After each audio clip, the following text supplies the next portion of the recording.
Welcome back to Let's Learn Dirt Rally. Today we'll be taking a look at hill climbing. So far there's only one locale for hill climbing, that being Pikes Peak, though you can drive it in 3 flavors: fully paved like it is now, mixed like it was last decade, or all gravel like back in the 90s. There's 2 classes of car: hill climb, meaning cars from the late 80s, and modern, meaning Sebastian Loeb's Peugeot 208 and nothing else. This mode recently got a makeover for the real-life Pikes Peak International Hill Climb on the 26th of June, when it celebrated its 100th anniversary.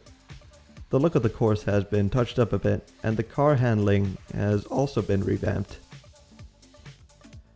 Hill climbing is modeled on the Pikes Peak Unlimited class of cars.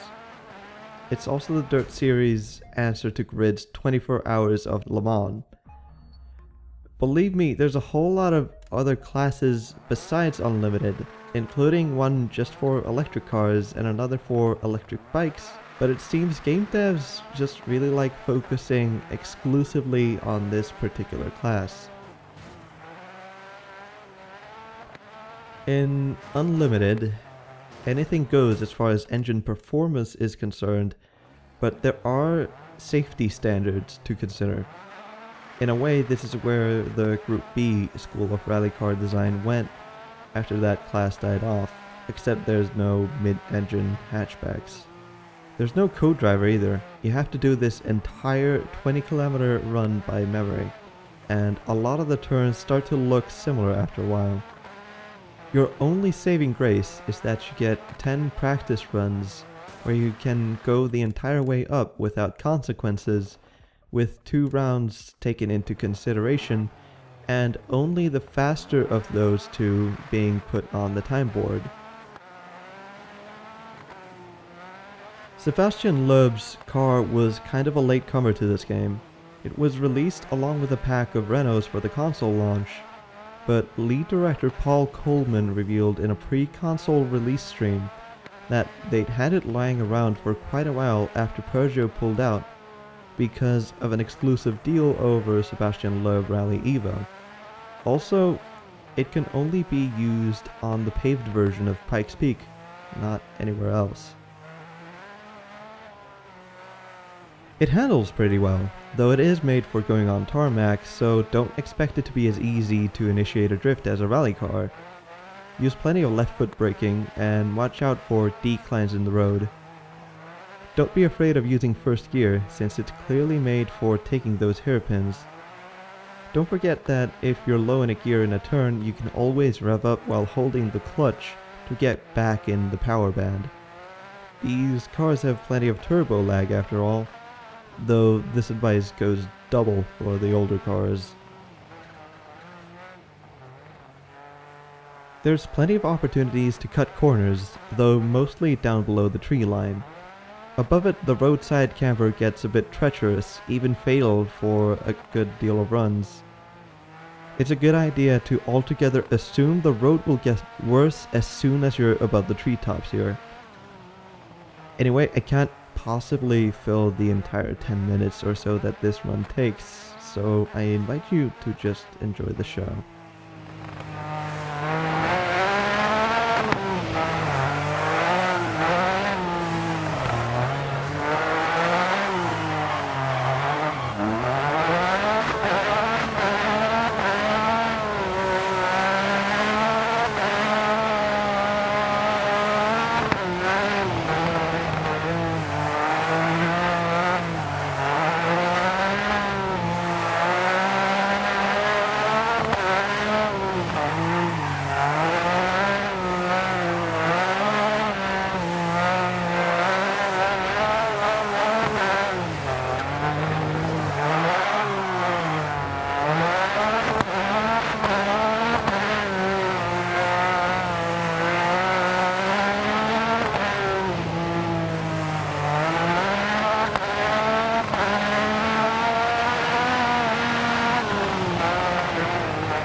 Here's the TV broadcast style replay. I decided hill climbing only really needs one turn at it, so this is what the all gravel version looks like. You'll note that the roadside cars all look older, and that there's no metal sidebars on the hairpins, just wooden sticks holding a rough mesh of plastic.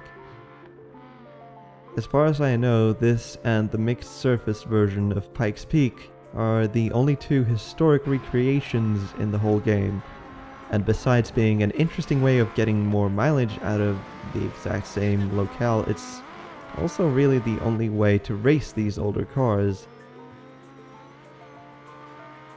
I once heard that Dirt Rally's choice of cars is notable for the ones it lacks. There's no Toyotas, no Mazdas, no Volkswagens, and in this class there are no Suzukis either.